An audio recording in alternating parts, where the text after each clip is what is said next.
If you are still lonely today, you need to hear this with your heart open and your spirit steady.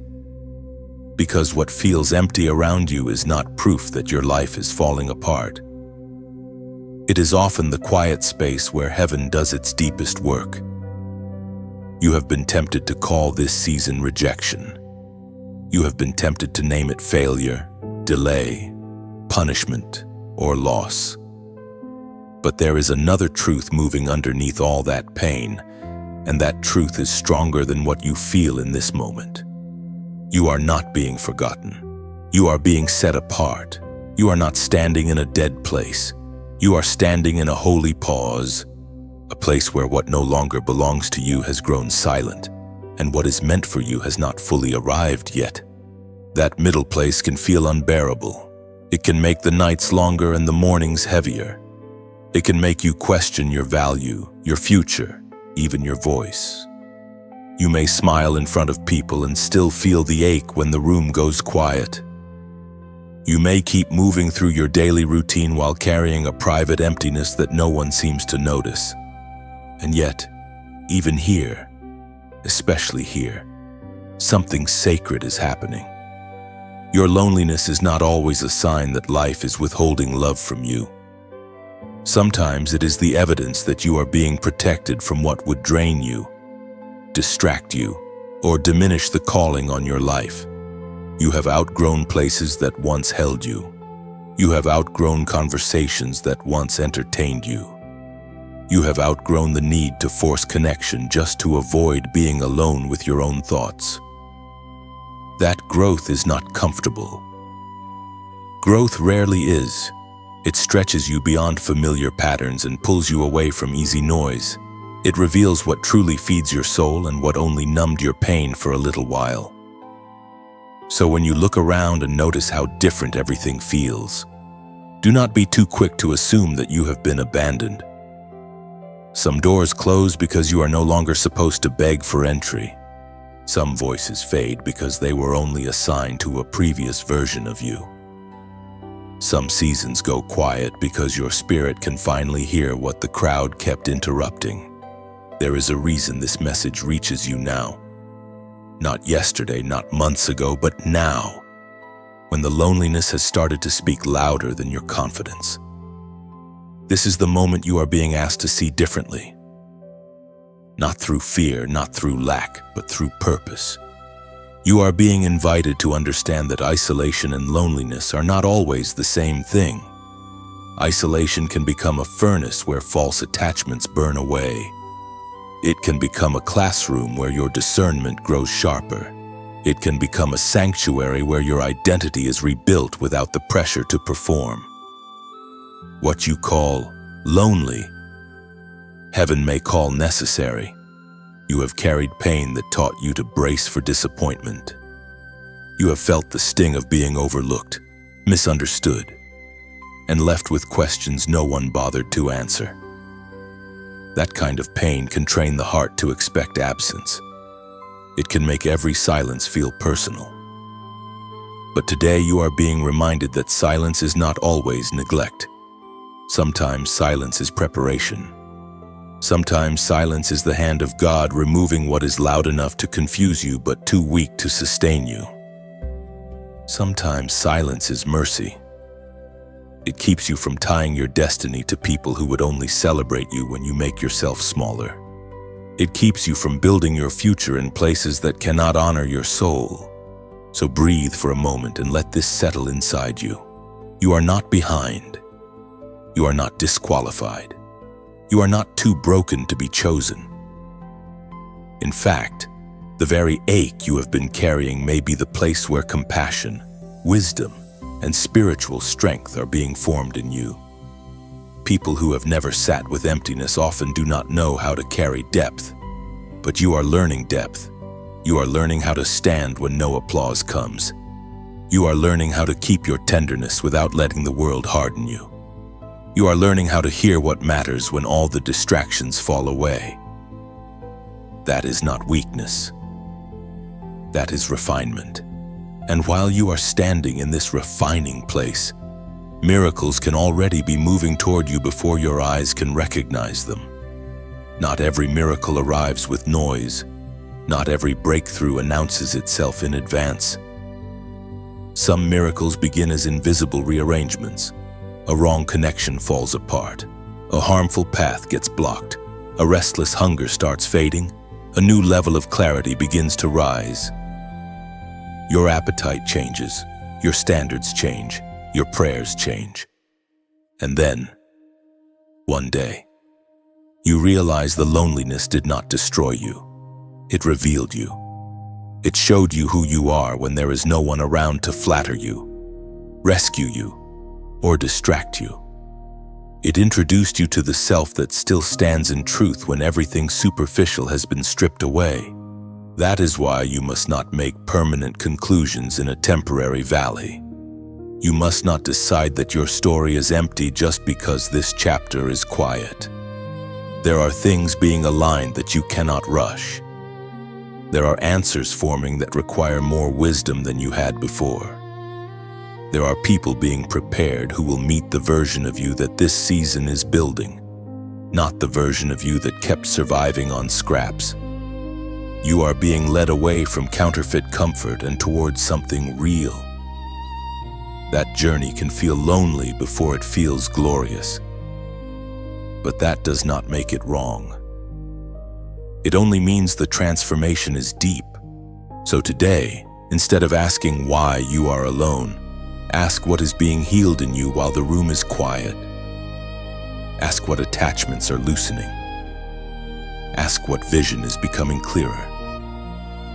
Ask what strength is being born in the hidden place. And as a sign that you are ready to stop calling this season a curse, comment 222 and let it mark your agreement with the truth that your loneliness is not the end of your story. Because the truth is this: you are still here. You are still breathing. You are still being carried. Even if you cannot yet see the hands that hold you. The ache in your chest is not the whole story. The silence around you is not the final verdict. There is movement behind what looks still. There is mercy behind what feels delayed. There is purpose inside this pause. And before this journey is over, you will understand that what felt like emptiness was the beginning of holy room being made for the miracles already on their way. What makes this season so difficult is not only the absence of people, but the battle in your mind about what that absence means. Loneliness does not just sit beside you in silence. It tries to interpret your life for you. It tries to convince you that because some voices are missing, your value must be fading too. It whispers that because the room feels empty, heaven must be distant. But that is where your perspective must begin to shift, because some of the holiest work God does in your life begins when the noise dies down and you are left facing the truth of who you are without constant reassurance from others. This is where the story of Joseph begins to breathe into your own. Joseph knew what it was to be set apart before he ever understood the cost of that calling. He carried a dream that did not fit the room he was born into. He had glimpses of destiny before he had the maturity to understand the pain that would come with it. And once that separation started unfolding, his life became marked by spaces of painful solitude. He was misunderstood by those closest to him. He was thrown into a pit by the very people who should have protected him. He was carried far from home, stripped of what felt familiar, and forced into a future he did not choose. If anyone could have looked at his life and said, "I have been forgotten," it would have been Joseph. Yet even in those harsh places, God was not absent. That is the mystery you are being invited to trust. Divine presence does not always look like immediate rescue. Sometimes it looks like strength to endure what should have broken you. Sometimes it looks like favor that follows you into dark places. Sometimes it looks like a hidden hand preserving your identity while everything around you changes. Joseph did not move from comfort to comfort. He moved from pit to slavery, from slavery to prison, from prison to promotion. The pattern was not easy, but it was purposeful. And in that pattern, you begin to see something that speaks directly to your loneliness now. What feels like abandonment may actually be transition. What feels like delay may actually be preparation. What feels like silence may be the deep place where your roots are growing before your season of visibility arrives. You are in danger only when you let loneliness become your final definition. Joseph never had the luxury of understanding the whole picture while he was living through it. He only had the next step, the next day, the next test of character. He had moments when his environment contradicted the dream inside him. That tension is painful. You know it too. You feel there is more in you, more for you, more that heaven has spoken over your life.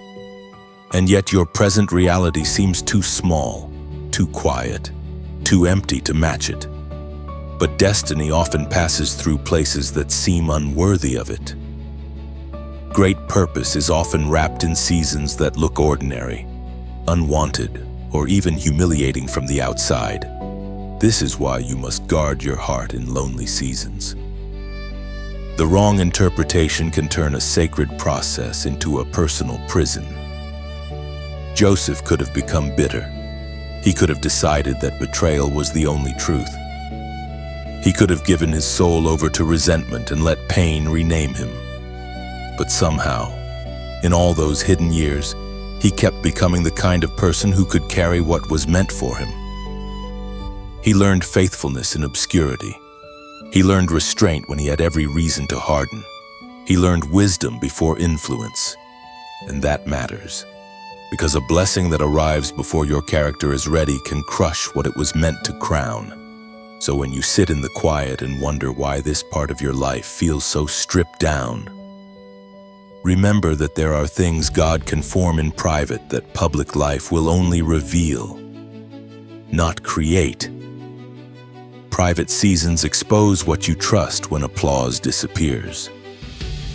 They reveal whether your peace depends on attention, whether your identity depends on being chosen by people, whether your joy can survive when no one claps for your becoming. These are not cruel lessons. They are holy ones. They free you from building your life on unstable foundations.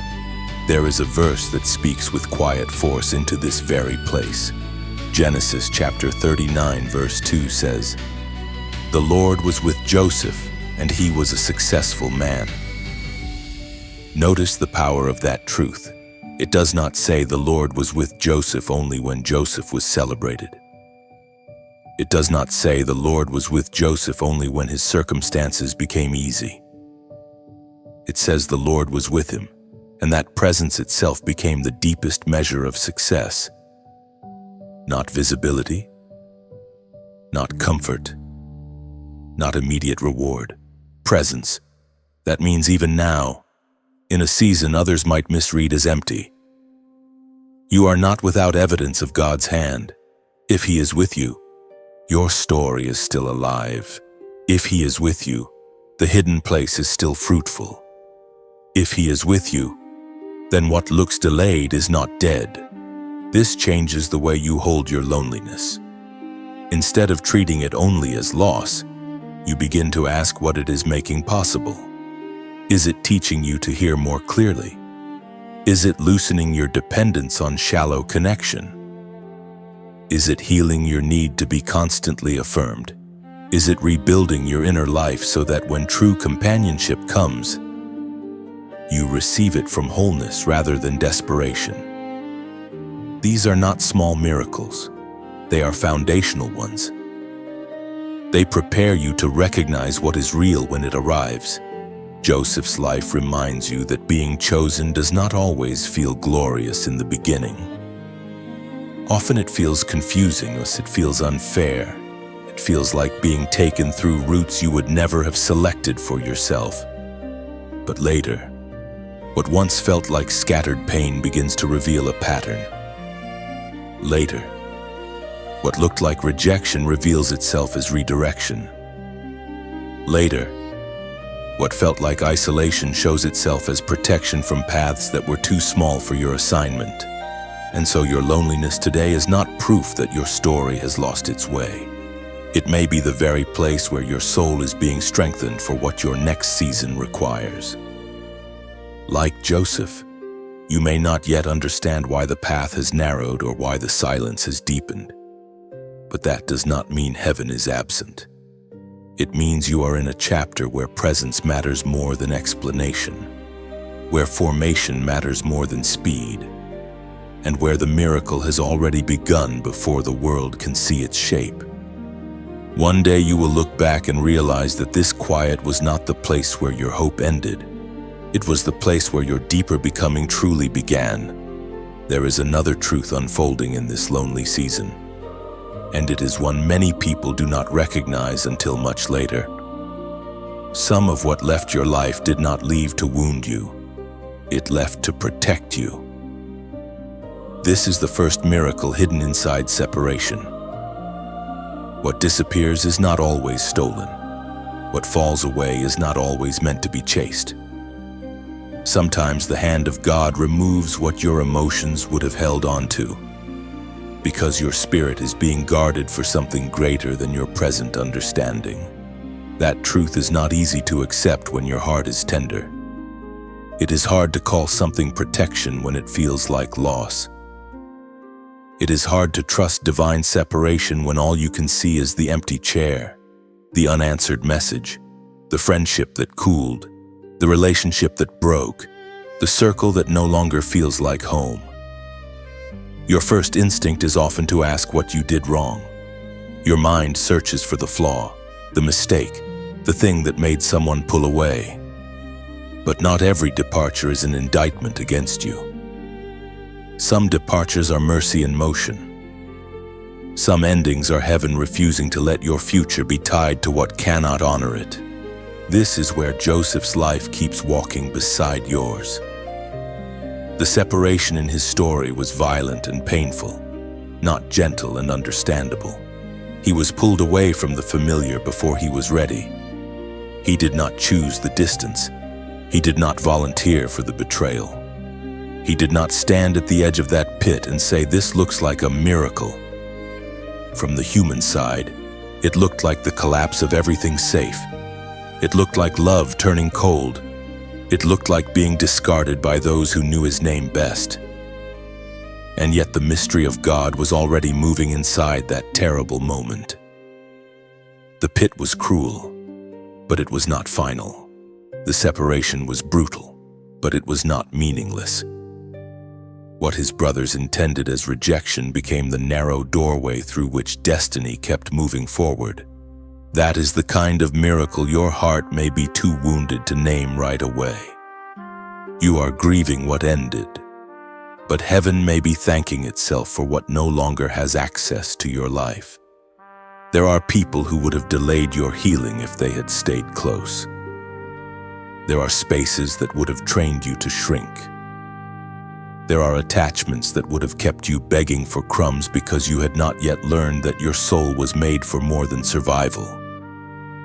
Separation hurts because the flesh remembers familiarity, even when familiarity was draining your spirit. But once God begins clearing the ground, what looked like loss can become holy room. Joseph kept discovering this in layers. In Potiphar's house, he learned that even when his old life was gone, God's favor had not disappeared with it. In prison, he learned that even when false accusations stole his comfort, his calling was still intact. That is what you must hold on to now. What has been removed from your life has not removed the hand of God from your life. The ending of one connection does not mean the ending of your worth. The collapse of one expectation does not mean the collapse of your purpose. Separation may have changed your surroundings, but it has not canceled what heaven spoke over you. And here is where many people miss the deeper miracle. They think the blessing is only in what arrives next. They think protection only counts once they can clearly see what danger they escaped. But some miracles must be honored before they are fully understood. Sometimes the miracle is simply that what was poisoning your peace no longer has daily access to your mind. Sometimes the miracle is that what tempted you to betray yourself has been moved out of reach. Sometimes the miracle is that God loved you enough to let something break before it could bury you. That is why this season requires trust deeper than appearance. Joseph could not trace every reason while he was living through each stage of separation. He could not see the full architecture of God while standing in the middle of confusion. You may not be able to either. You may still be holding questions with no clear answers. But protection does not become less real because it is hidden. In fact, some of the strongest forms of divine protection happen long before you have the language to call them by name. So do not measure this season only by who is absent. Measure it also by what is no longer consuming you. Measure it by the chaos that stopped at the door. Measure it by the patterns that have been interrupted. Measure it by the strange new clarity rising in your spirit. The ability to say no where you once would have begged for acceptance. The growing peace that does not depend on being included everywhere. These are signs that separation is already doing sacred work inside you. It is teaching you that access to your life is not a right. It is teaching you that your loneliness is not empty when God is using it to cleanse your atmosphere and sharpen your discernment. And because this message may be meeting you at exactly the right moment, when your heart is beginning to understand that some endings were actually rescue, take a quiet second to like this message. Share it with someone else walking through hidden separation. Subscribe so you can stay connected to what strengthens your spirit. And if you feel led to support this work, there is a way to donate in the description. You are not being invited to become cold or unreachable. This is not a lesson in shutting everyone out. It is a lesson in recognizing that holy separation is not hatred, and distance is not always damage. Sometimes distance is healing. Sometimes space is wisdom. Sometimes the thing you mourn today is the very thing you will thank God for removing tomorrow. Joseph eventually saw that what looked like the worst fracture in his life became part of the road that preserved him and many others.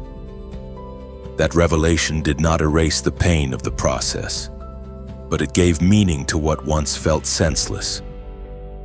In your life, too, meaning is being formed. The people, places, and patterns that left are not the final authors of your future. God is still writing. And this third miracle is already moving, even now. The separation that aches today may one day become the testimony that proves heaven was protecting you long before you knew what you needed to be saved from. The second miracle already on its way is the awakening that begins inside you when loneliness stops being only a wound and starts becoming a place of revelation. This is where something shifts. You are no longer just grieving what is missing. You begin to notice what is being formed. You begin to hear your own spirit more clearly. You begin to recognize that some of the noise you once called comfort was actually keeping you from the deeper work God wanted to do in you. And when that awakening starts, it does not always arrive with fireworks. It often begins as a quiet inner stirring, a new sensitivity, a sharper discernment, a sense that you can no longer live half asleep in your own life. Joseph knew this hidden awakening long before the world ever saw his elevation. In the pit, in the house of servitude, in the prison cell, something was developing within him that no outward hardship could destroy. His circumstances changed again and again, but beneath those changing conditions, there was a steady maturing of vision. He was learning how to remain inwardly anchored when outwardly displaced. He was learning how to hear God in places where comfort had vanished. He was learning that divine purpose does not wait for ideal surroundings before it begins its work. In fact, some of the deepest awakenings happen when the outer life is stripped down enough for the inner life to finally speak. That is where you may be standing now. You may have thought this lonely season was only about absence, but it is also about activation. There are parts of you that could not fully awaken while you were always surrounded by distraction, always rushing to meet expectations, always trying to stay emotionally afloat through the approval of others. Solitude reveals what constant contact conceals. It exposes your hidden fears, but it also uncovers your buried strength. It forces you to face what you truly believe when no one else is there to reinforce it. And though that can feel intense, it is not cruel. It is clarifying. This is why some people emerge from loneliness smaller, while others emerge from it stronger.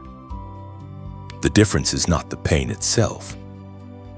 The difference is what they allow the pain to produce. If loneliness only convinces you that you are unloved, it will drain you.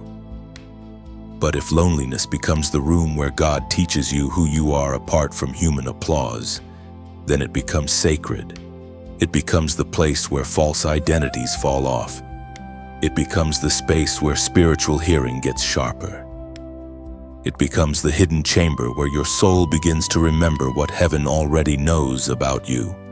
Joseph did not awaken through ease. He awakened through process. He learned to interpret not only dreams but seasons.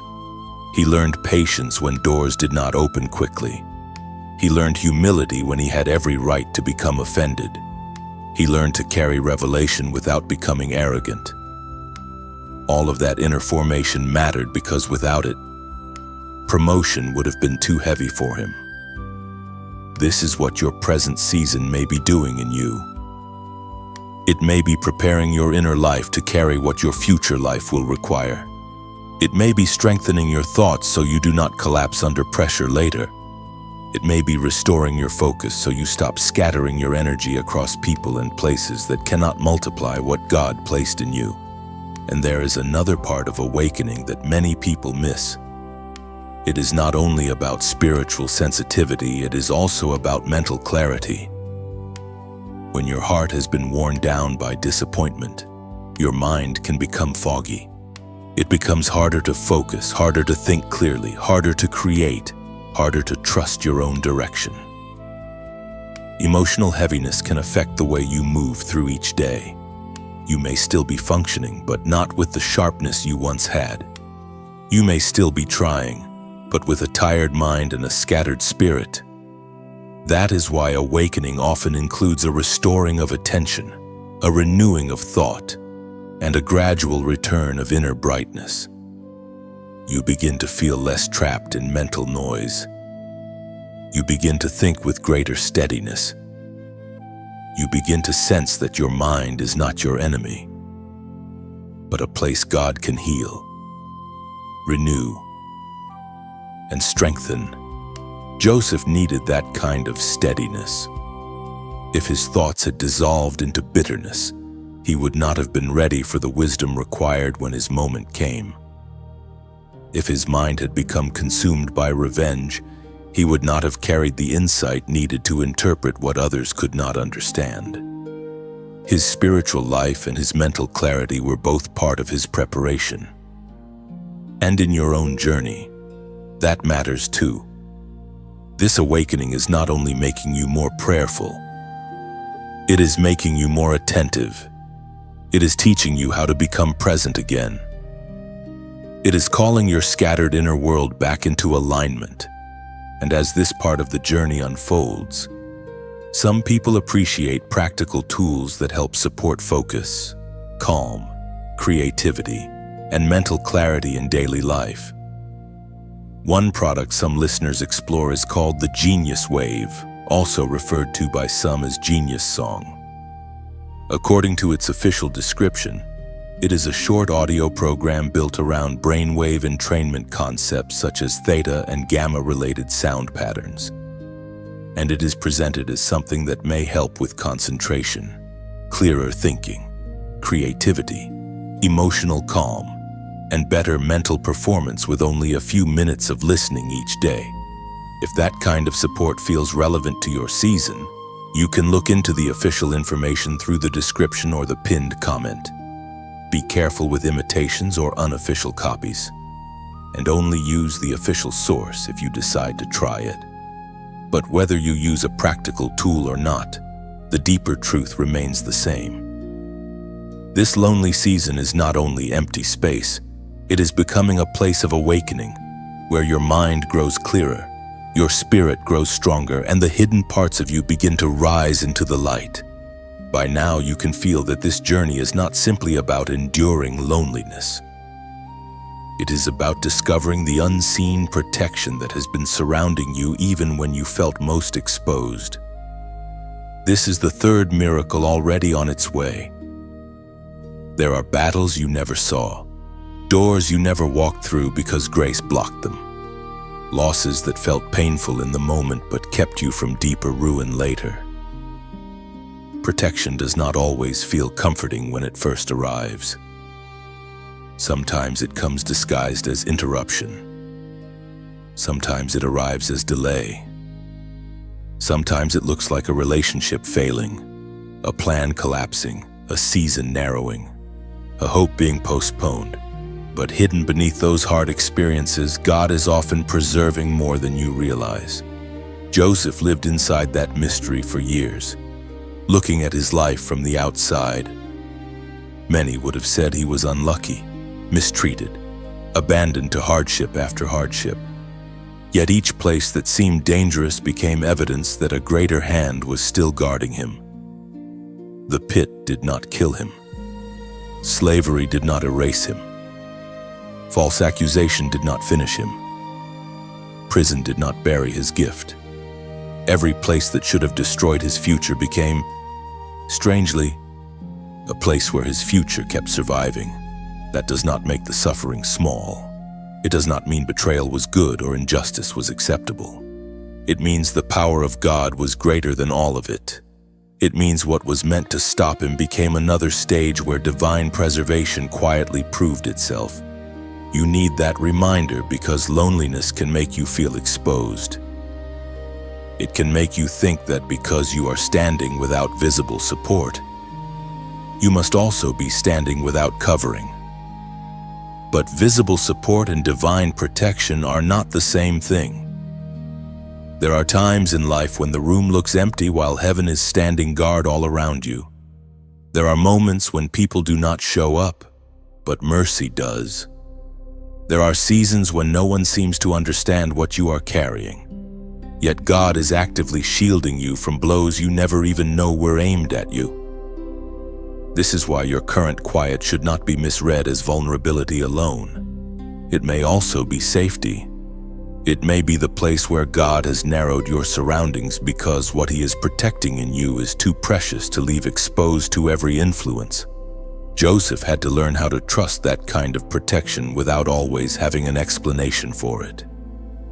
He could not see the full design when he was inside the prison. He could not know how every detour would one day fit together. But in the hidden places, something kept preserving him. His mind did not collapse. His gift did not die. His capacity to interpret and discern remained alive, even when forgotten by people.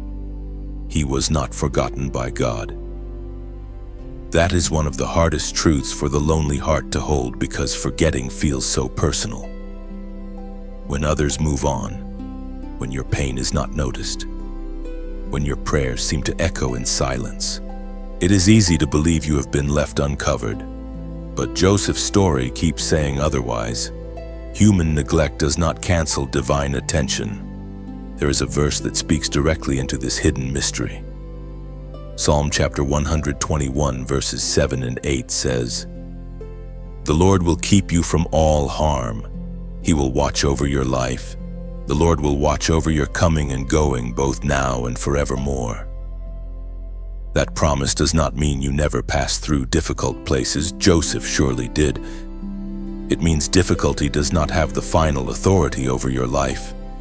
It means there is a keeper over your story, someone watching your going out and your coming in, someone seeing what others miss, someone guarding what people cannot touch unless he allows it.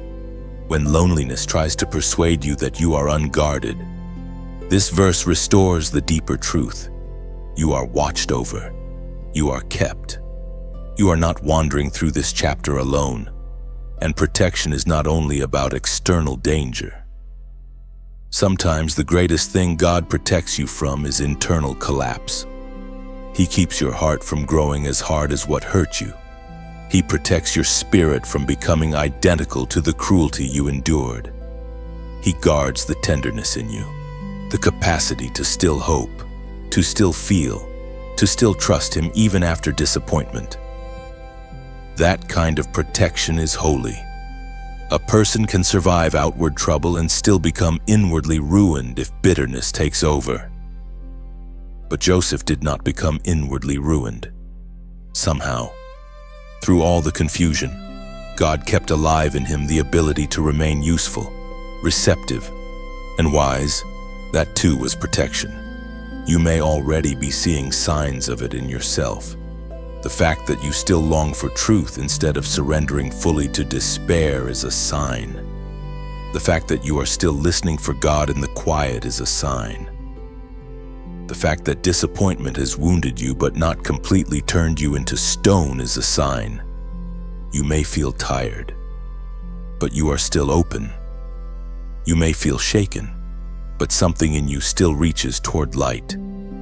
That is not a small thing. That is evidence that grace has been preserving you beneath the surface. And often, only later do you realize what you were protected from.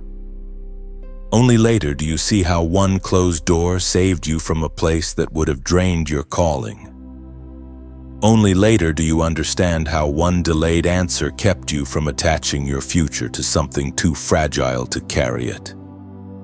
Only later do you bless the interruption that once felt like cruelty. Joseph eventually saw that every painful turn had not been random. The path was severe, but it was guarded. It was hard, but it was held. And because it was held, His purpose outlived every attempt to suffocate it. So do not judge this season only by the sorrow you can name. Leave room for the protection you cannot yet trace. Leave room for the unseen rescues, the invisible boundaries, the mercy that stood in front of dangers your eyes never recognized. You are not just surviving loneliness. You are being kept through it. And while you may not yet understand every silence or every loss, this much is already true. God has not stepped away from your life. He is still watching over your coming and going. He is still guarding what He planted in you. He is still making sure that what is meant for your destiny will not be destroyed by what only came to test it. This hidden protection is not a small mercy. It is one of the quiet miracles carrying you forward even now. The fourth miracle already moving toward you is one your lonely heart may have trouble believing at first. It is the alignment of souls. The right people are not absent because they do not exist. They are absent because timing matters. Preparation matters. Readiness matters. God does not only work on your future by changing your circumstances. He also works on the people connected to that future. While you have been learning to stand in quiet places, He has also been arranging meetings, shaping hearts, redirecting paths, and preparing connections that will not need you to betray yourself in order to keep them. This is where loneliness can become deceptive if you let it define the whole story. It tells you that because no one deeply sees you now, no one ever will. It tells you that because your present circle feels thin, your life will always lack true companionship.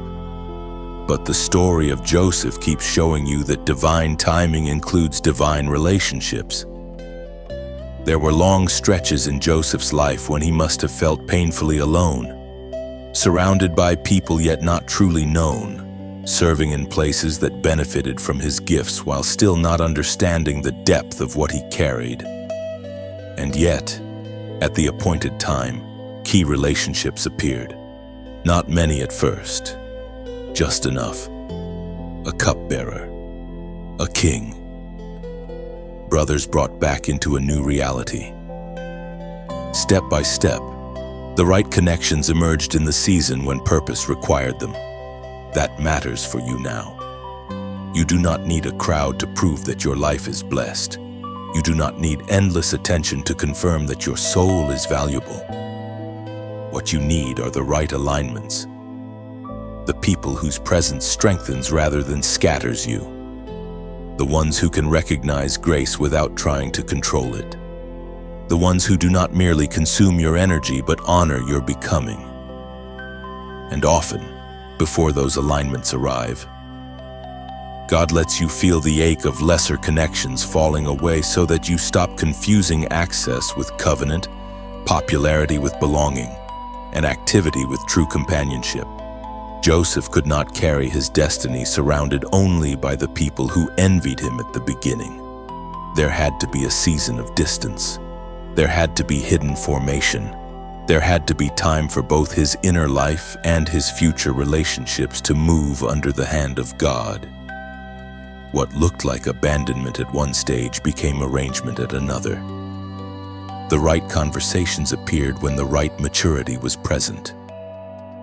The right openings came when the right wisdom had formed. This is why you must not panic when your life feels socially quiet. God is not limited by your current lack of visible support. He can send one person at the right moment who changes the texture of an entire season. And the beautiful thing about divinely aligned people is that they do not merely flatter your wounds. They often call forth your strength. They do not reward your shrinking. They invite your wholeness. They do not need the broken version of you to stay broken so they can feel needed. They honor the work God is doing in you. That kind of relationship is worth waiting for. It is worth the empty seasons that teach you discernment. It is worth the lonely nights that help you tell the difference between true peace and temporary company.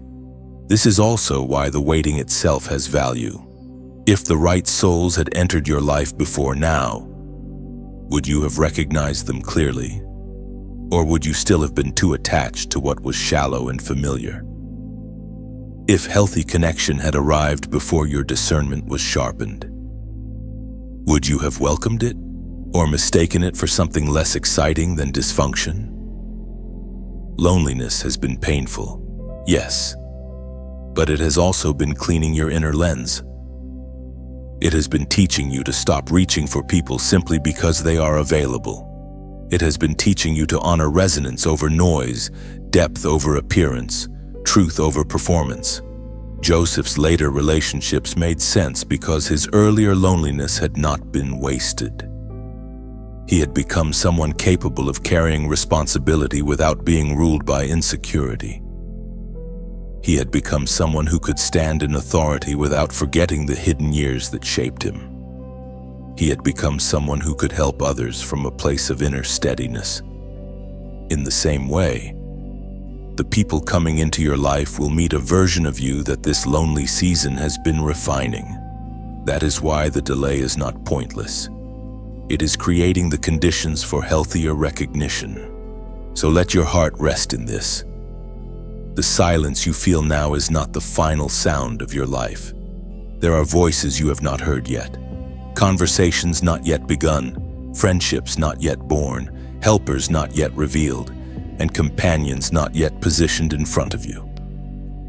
God is not only shaping your path, He is shaping intersections. He is arranging timings. He is working beyond your line of sight. And if this message is meeting you in a place where you have almost given up on the idea that the right people can still find you, take a quiet moment to like this message. Share it with someone else who needs hope in a lonely season. Subscribe so you can stay rooted in words that strengthen your spirit. And if you want to support this work, there is a way to donate in the description. Then return your focus to the deeper truth. Your life is not being measured by who has not shown up yet. Your life is being guided by a God who knows exactly when each meaningful connection should arrive. You are not forgotten in some empty hallway of existence. You are in a divine process where your heart is learning not to settle and your spirit is learning how to recognize what carries heaven's peace. Joseph once stood in places where it must have seemed impossible that his path could ever reconnect with purpose, provision, and the right people. Yet what was appointed for him still found him. The same God who preserved him through silence also led him into alignment. And that same wisdom is active in your life now. The right souls are not lost. They are being prepared. The true connections are not canceled. They are being timed.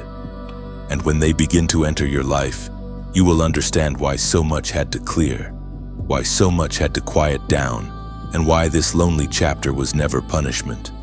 It was preparation for relationships that do not merely fill space, but serve your calling, protect your peace, and walk with you into the season you were always meant to enter. The fifth miracle already making its way toward you is the restoration of identity. This is where the lonely season begins to reveal one of its deepest purposes. Because after separation, after awakening, after protection, after the slow alignment of what truly belongs in your life, there comes a moment when you start to recognize yourself again. Not the version of you that was shaped by survival.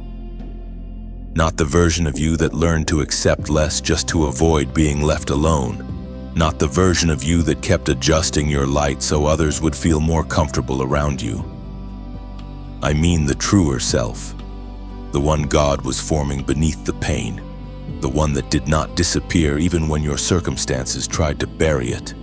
Loneliness often attacks identity before it attacks anything else. It asks dangerous questions in the dark. Who are you when no one reaches for you? Who are you when no one affirms you? Who are you when the dream feels delayed and the room feels empty? If you are not careful, those questions can pull you into confusion. You begin to define yourself by what did not stay, by what did not work, by what was withheld, by who misunderstood you out, and slowly, without noticing, you start wearing labels that were never meant to become your name. Rejected, overlooked, too much, not enough, forgotten. But what God does in a holy, lonely season is strip those labels away until your soul can breathe again. Joseph had to go through this restoration in ways most people never fully consider. When he was young, he knew he was marked by dreams, but he still had much to learn about who he truly was. It is one thing to receive glimpses of destiny. It is another thing to carry identity through humiliation, injustice, and silence without losing your inner center. Joseph had every opportunity to let pain rename him. Betrayal could have made him see himself as unwanted. Slavery could have made him see himself as less than human. Prison could have taught him to see himself only as forgotten. But beneath every false label, God kept preserving the deeper truth of who Joseph was. His environment changed. His assignments changed. His visibility changed. But his identity, though tested, was not erased. This is what is happening in you as well. Underneath the ache, underneath the wondering, underneath all the quiet questions, something is being returned. You are recovering the self that existed before fear trained you to hide. You are recovering the voice that got buried under disappointment. You are recovering the dignity that was bruised when others failed to see your worth. And this restoration is not loud. It often begins in small ways. A stronger no where you once would have over-explained. A deeper peace when something shallow leaves. A clearer sense that your life is not available for every demand, every distraction, every counterfeit attachment. You begin to notice that your boundaries are no longer built out of anger, but out of honor. You begin to feel less desperate for external validation because something inside you is being reintroduced to its source. Joseph's restoration of identity was not instant.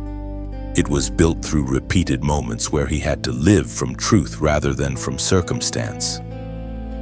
In Potiphar's house, he remained faithful. In prison, he remained useful. In obscurity, he remained inwardly alive. These were not random details. They were signs that his identity was surviving the pressure.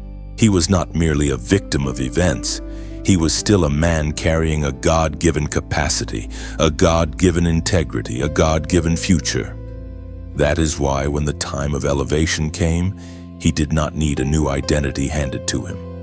He needed the unveiling of the one God had been protecting all along. There is a verse that speaks directly into this restoring work.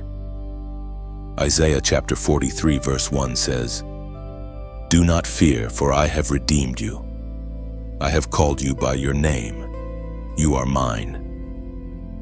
That is identity in its purest form, not earned by popularity, not secured by public applause, not created by who stayed and who left, called by your name, claimed by God, held by a belonging deeper than every earthly fluctuation. When loneliness tries to rename you through sorrow, this verse answers with authority. You are not nameless in the silence. You are known. You are not drifting without meaning. You are called. You are not defined by what broke. You are claimed by the one who made you. And this restoration changes how you carry your future. When identity is weak, you chase things that confirm you for a moment and wound you for much longer. You settle for places where you are tolerated rather than treasured. You cling to patterns that exhaust you because they give the temporary illusion of being chosen. But when identity is restored, hunger becomes cleaner. You no longer need every room to approve of you. You no longer mistake attention for love. You no longer hand your peace to whatever flatters your insecurity. You begin to move with the quiet strength of someone who knows that what God has named, no season of loneliness can cancel. Joseph eventually stood in a place of great authority, but the deeper miracle was not the title itself. It was that he had not lost himself on the road there. The boy with the dream had become a man with wisdom, but the hand of God linking identity and purpose had remained intact. He was not the sum of his wounds.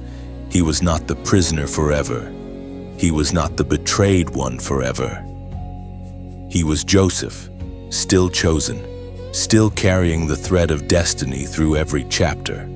So as this miracle unfolds in your own life, let it happen gently but fully. Let God separate your true name from all the names pain tried to give you. Let Him restore your inner posture. Let Him teach you how to stand in your own life again without apology. You are not becoming someone false or inflated. You are becoming more truly yourself, the self heaven always saw, the self hidden beneath fear and fatigue and longing. And once that restoration begins, loneliness loses much of its power. Because even before every promise arrives, you are no longer lost to yourself. You are being called back by name, and the person answering that call is stronger, clearer, and more whole than the one who first entered this lonely season. The sixth miracle already rising around you is the opening of divine opportunities. The kind that do not come from striving alone, manipulation, or human pressure, but from the quiet hand of God moving at the right moment. This is the part many people long for while they are still in the lonely place. They want the door, they want the shift, they want the visible answer that proves the hidden season meant something. And while that longing is understandable, you are being shown something deeper now. The opportunity that is coming is not random. It is connected to everything that has been happening in you so far. The separation made room. The awakening sharpened you. The protection kept you. The alignment prepared the right timing. The restoration of identity steadied your heart. And now, because of all that hidden work, you are becoming ready for doors that match the person you are becoming. Joseph's story reveals this with extraordinary clarity. For a long time, his life looked like a sequence of closed doors. Home was closed behind him. Freedom was closed behind him. Justice seemed closed. Recognition seemed closed. It would have been easy to assume that his future itself had also been shut. But closed chapters are not the same as a closed calling. While Joseph lived through confinement, something else was developing beneath the surface. His gift was maturing. His wisdom was deepening. His endurance was being tested and strengthened. By the time the opportunity came, it was not merely a lucky break. It was a divinely timed intersection between preparation and purpose. That is often how God's opportunities appear. They may seem sudden to others, but they are rarely sudden in the spirit. They have roots in hidden years. They rise out of obedience no one applauded, faithfulness no one rewarded, patience no one celebrated. And because of that, you must not despise the season where nothing seems to be happening. In the kingdom of God, invisible preparation is still progress. Silence is not inactivity. Delay is not absence. What you cannot yet see may already be moving toward manifestation. Joseph did not force open the door that led him out of prison and into purpose. He was summoned at the appointed time. The gift he had carried in hiddenness became the very thing that created access when the moment arrived. That matters for you because it means what God placed in you has not been wasted by this lonely season. The insight you have gained, the discernment you have learned, the tenderness that survived your pain, the clarity that has been returning to your mind, all of it belongs to the future God is shaping. You are not simply waiting for an opportunity in many ways. You are being formed into someone who can walk through it without collapsing under its weight. This changes how you see your present life. You stop asking only, "When will my door open?" and begin asking, "Who am I becoming while I wait?" You start understanding that an open door without inner readiness can become another form of burden. But when a divine opportunity meets a prepared spirit, something powerful happens. You walk into the new space with humility instead of panic. You recognize the door without idolizing it. You receive the blessing without losing your center. That is why your hidden season matters so much. It is building the inner architecture that your next chapter will stand on. There is a verse that speaks directly into this kind of hope. Revelation chapter 3 verse 8 says, "See, I have placed before you an open door that no one can shut." That is not a small promise. It means the opportunities ordained by God do not depend entirely on human approval. People can delay things. People can misunderstand you. People can overlook what you carry. But when God sets a door before you, no earthly resistance has final authority over it. Joseph's life proves this. Many forces tried to reduce him to obscurity, but when the appointed door opened, no prison wall, no forgotten season, and no earlier betrayal could stop what God had decided to bring forth. You may be closer to that kind of opening than you realize. The lonely season often convinces you that your life is shrinking, when in reality it may be concentrating. Your energy is becoming less scattered. Your heart is becoming less dependent on noise. Your identity is becoming less tied to unstable things. That is not reduction. That is refinement. And refinement often comes right before release. It comes right before a new assignment, a new connection, a new level of clarity, a new expression of the gift God placed in you. Joseph had to stand before Pharaoh with more than talent. He needed steadiness. He needed wisdom. He needed the kind of inner composure that had only been formed through years of hidden shaping. In the same way, the opportunity coming toward you may require more than desire. It may require the exact maturity this lonely season has been producing. One day you may realize that if the door had opened earlier, you would have entered it carrying too much fear, too much need for approval, too much confusion. But now, because God has been working beneath the surface, you are becoming capable of receiving what once would have overwhelmed you. So hold your heart open, not anxious, not striving, open. There are doors that do not need you to break them down. There are opportunities that will find you because heaven has already marked the timing. There are answers that will not come through panic, but through alignment.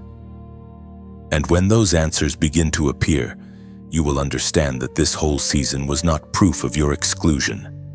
It was preparation for your unveiling. If this speaks to your spirit, comment "Open the door," because what is ahead of you is not just another chance to stay busy. It is the beginning of a chapter where what has been cultivated in secret begins to serve a visible purpose.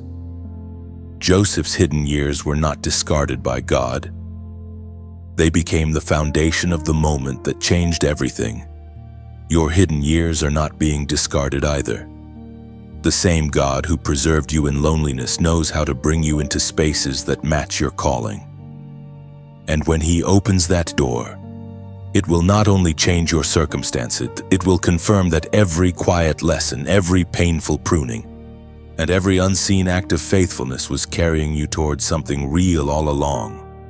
The seventh miracle already flowing toward you is emotional healing, and this may be the one your heart has secretly needed most of all.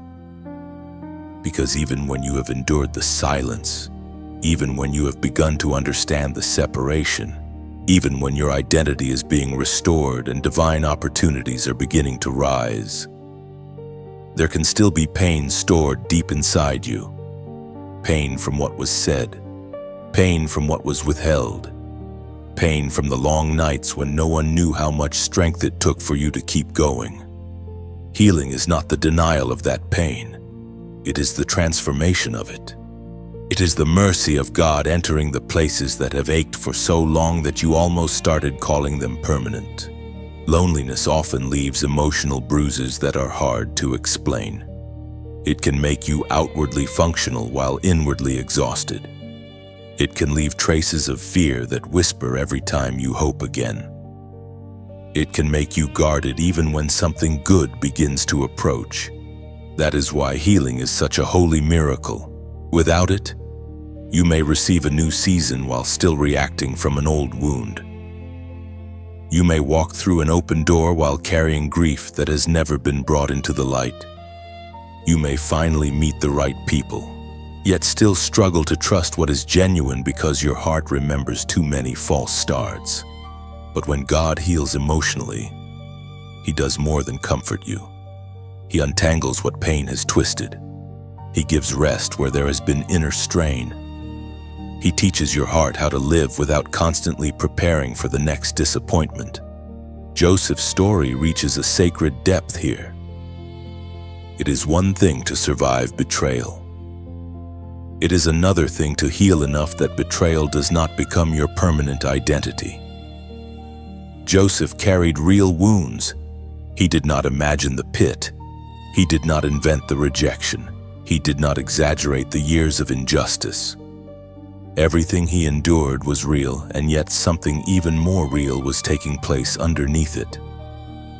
God was not only preserving Joseph's future, He was healing Joseph's heart so that when the moment came to face those who had wounded him, he would not be ruled by the old pain.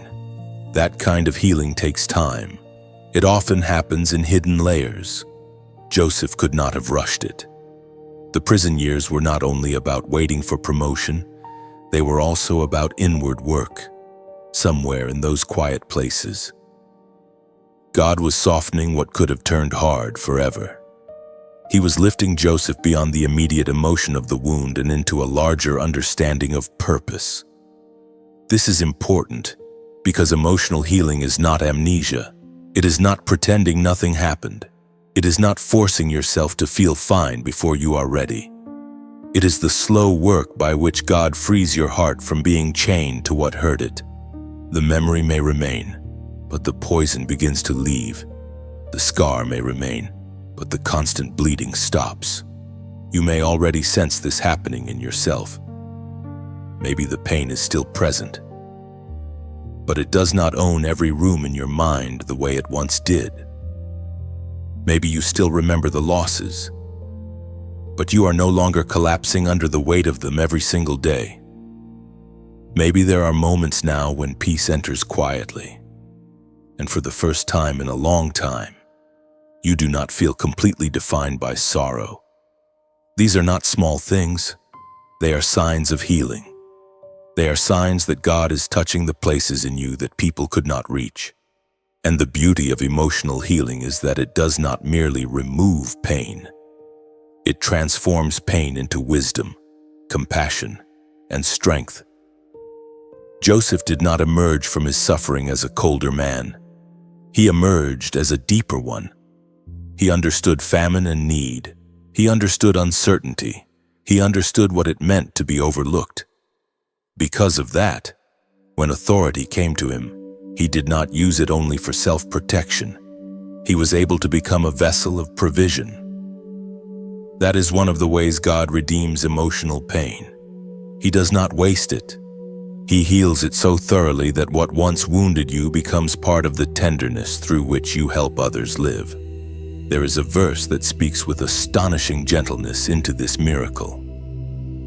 Psalm chapter 147 verse 3 says, "He heals the brokenhearted and binds up their wounds." Notice how personal that is. Not merely that he notices the brokenhearted, not merely that he advises them.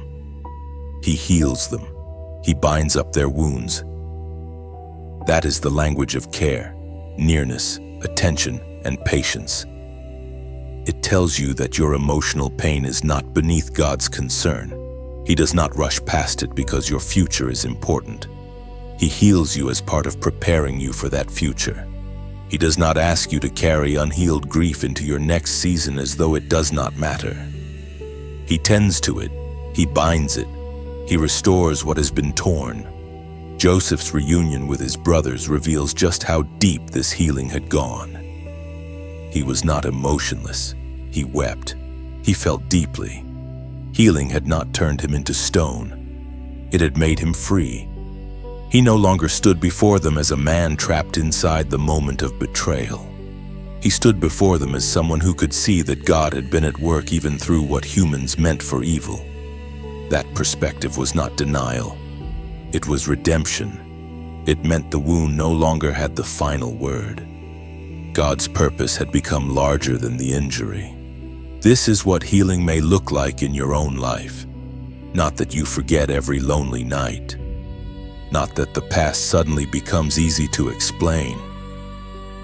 But that the pain stops ruling your identity. That the fear stops governing your choices. That you can remember without being dragged back into the same darkness each time. That you can hope again without feeling as though hope is a threat. That you can receive love, peace, rest, and purpose without apologizing for your own heart's renewal. And perhaps most beautifully, emotional healing allows you to enter the next season without carrying a hidden war inside yourself. The outside of your life can finally begin to match the inward peace God is creating. Opportunities no longer have to compete with old despair. Relationships no longer have to fight through layers of untreated grief. Calling no longer has to push past constant emotional exhaustion. The healing itself becomes part of the miracle that makes everything else possible. So as this seventh miracle unfolds, let yourself be healed. Let God touch the sorrow you thought you just had to manage. Let him loosen the ache you have worn for so long that it started to feel familiar. Let him bind up what has been broken. Joseph's life proves that betrayal does not have to become the final shape of a soul. Your life can prove it too. The same God who preserved you, awakened you, protected you, aligned what belongs to you, restored your identity, and prepared your opportunities is also able to heal the deepest wounds loneliness left behind. And when that healing settles fully into your spirit, you will not simply feel less pain. You will become more free. And now you arrive at the eighth miracle, the one your soul has been moving toward through every silent night, every hidden tear, every unanswered question, every season that made you wonder whether this ache would ever lift. Your crown is near. Not a crown of pride, not a crown built on proving yourself to people who never knew how to value you, but a crown of fulfillment, purpose, peace, and divine recognition. This is the moment when you begin to understand that loneliness was never meant to be your permanent address. It was a passage. It was a refining place. It was a hidden road that carried you toward the version of your life where what God planted in you can finally breathe in the open. Joseph's story has been walking quietly beside yours for a reason. He did not remain in the pit. He did not remain in bondage. He did not remain in prison. The same man who once looked forgotten stood in a place of honor. The same man who once endured betrayal became a source of provision. The same man who once carried a dream in isolation eventually saw that dream unfold in a form far greater than he could have imagined at the beginning. That is what God does. He does not merely pull you out of pain. He brings meaning out of pain. He does not merely end the lonely season. He transforms it into part of the testimony that proves He was with you the whole time. This final miracle is not only about external blessing. It is about the moment your inner life and your outer life begin to come into harmony. The healing you have received no longer stays hidden. The identity restored in quiet places begins to shape visible choices. The opportunities that have been prepared begin to meet a spirit ready to carry them. The people aligned for your life begin to recognize something in you that no longer asks for permission to exist. Your peace becomes more settled. Your steps become more certain. Your joy becomes less dependent on circumstances. That is what it means for your crown to draw near. It means you are stepping into a season where the work God has done in secret starts showing itself in the open. And yet even here, you are not invited into hurry. You are invited into trust. Joseph did not have to force the fulfillment. He had to remain faithful until the time came. In the same way, you do not need to clutch your future with fear.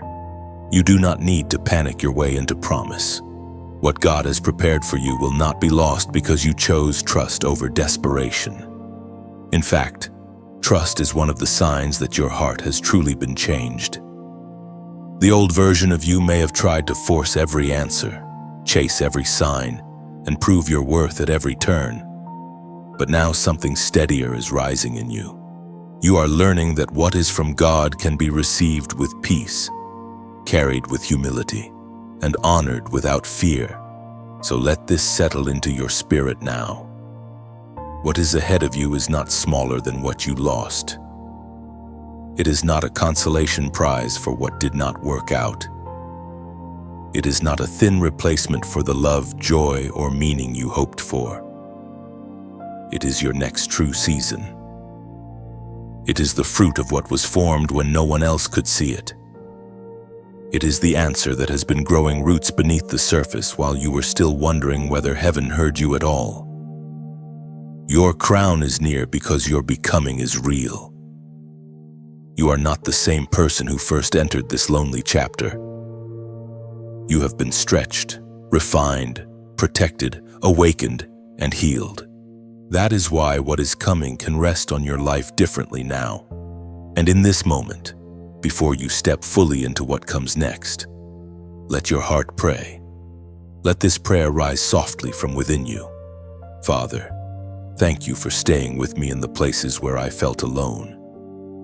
Thank you for not wasting my pain, not abandoning me in silence, and not letting the lonely season become the end of my story. Thank you for every unseen protection, every closed door that was really mercy, every quiet lesson that strengthened me when I did not even realize I was being changed. Heal every wounded place in me that still trembles. Restore what sorrow tried to steal. Cleanse my mind of fear, my heart of bitterness, and my spirit of despair. Teach me to trust your timing, to recognize what is from you, and to walk with humility when the doors begin to open. Bring the right people, the right opportunities, and the right season into my life at the appointed time. Let me carry peace instead of panic, faith instead of fear, and gratitude instead of striving. And when the crown you have prepared begins to rest on my life, keep me close to you, steady in truth and faithful in all things. In Jesus' name, amen. Receive that prayer as more than comforting words. Receive it as a realignment of your soul. The God who carried Joseph is still carrying you. The God who turned hidden suffering into visible purpose is still writing stories like that. The God who knows how to lift the head of the weary, steady the trembling heart, and guide the lonely into their appointed place has not run out of power, wisdom, or mercy. You are not too late. You are not too damaged. You are not watching other people receive what can never reach you. Your own season is forming. Your own crown is nearing. Your own testimony is taking shape. And if this message has walked with you through a difficult place and helped put language to what your spirit has been feeling, take a quiet moment to like this message. Share it with someone who needs hope today. And subscribe so you can stay connected to words that strengthen your faith. And if you would like to support this work, there is a way to donate in the description.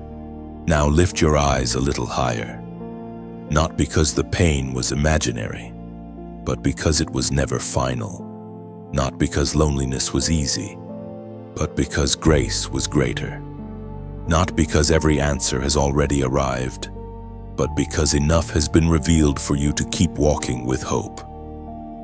The crown is near, and when it rests on your life, you will know that every hidden chapter was carrying you here. In the days ahead, you may still have moments when the old ache tries to return, when memory revisits the rooms where you once wept, when silence briefly reminds you of all that has not yet fully arrived. But you will not meet those moments as the same person. Something has changed in you. You now know that empty spaces can hold holy work. You now know that delay can conceal preparation. You now know that loss can become protection, that loneliness can become awakening, and that pain can be healed without erasing the truth of what you endured. This knowing is part of your crown too. It is wisdom earned in hidden places, so keep walking, keep trusting, keep your spirit open and your heart anchored. Let peace govern your pace. Let discernment guard your doors. Let gratitude become your language, and let the God who began this deep work in you finish it with beauty. Joseph's life proved that the dream survives the pit, that purpose survives the prison, and that favor survives the years no one understands. Your life will prove it too. What is coming is not random. It is appointed. What is opening is not shallow. It is meaningful. And what God has spoken over you will not return empty. So rest tonight with this truth held close. You are not abandoned. You are not invisible.